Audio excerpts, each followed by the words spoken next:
छोटे से गांव में रामदीन नाम का एक गरीब लेकिन अत्यंत श्रद्धालु भक्त रहता था। उसके पास न धन था न बल, लेकिन उसके हृदय में केवल एक ही नाम बसता था, जय श्री राम, जय बजरंगबली। रामदीन रोज सुबह सूरज निकलने से पहले उठता, स्नान करता और गांव के पुराने हनुमान मंदिर में जाकर दीप जलाता।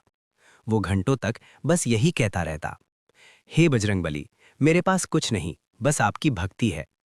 गांव के लोग उसका मजाक उड़ाते। कोई कहता, भक्ति से पेट नहीं भरता। कोई हंसकर बोलता, हनुमान जी खुद आकर तुझे क्या देंगे। लेकिन रामदीन मुस्कुरा देता।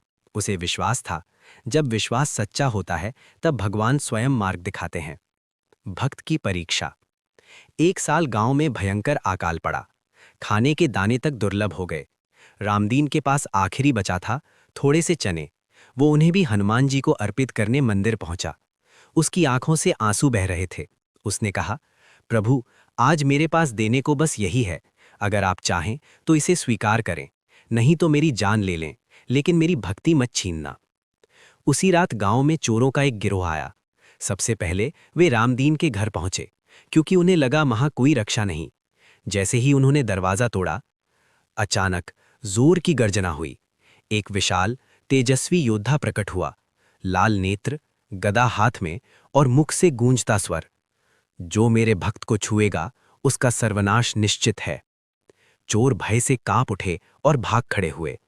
बजरंगबली का दर्शन। सुबह गांव वालों ने देखा, रामदीन का घर सुरक्षित था, जबकि बाकी जगहों पर लूट हुई थी। लोग अचंभित रह गए। रामदीन मंदिर पहुंचा और रोते हुए बोला, प्रभु, आपने मेरी लाज रख ली। तभी मंदिर में वायु चली, दीप अपने आप जल उठा और एक दिव्य आवाज आई, हे रामदीन, जहां सच्ची भक्ति होती है वहां मैं स्वयं पहरा देता हूं। क्षण भर को उसे बजरंगबली के दर्शन हुए और फिर वे अंतर्धान हो गए। कथा का संदेश। उस दिन के बाद गांव वालों की आंखें खुल गईं। रामदीन गरीब ही रहा, लेकिन सबसे अमीर बन गया, भगवान की कृपा में। ये कथा हमें सिखाती है, सच्ची भक्ति में कोई शर्त नहीं होती। बजरंगबली अपने भक्त की रक्षा स्वयं करते हैं। जहां विश्वास होता है वहां चमत्कार निश्चित होता है।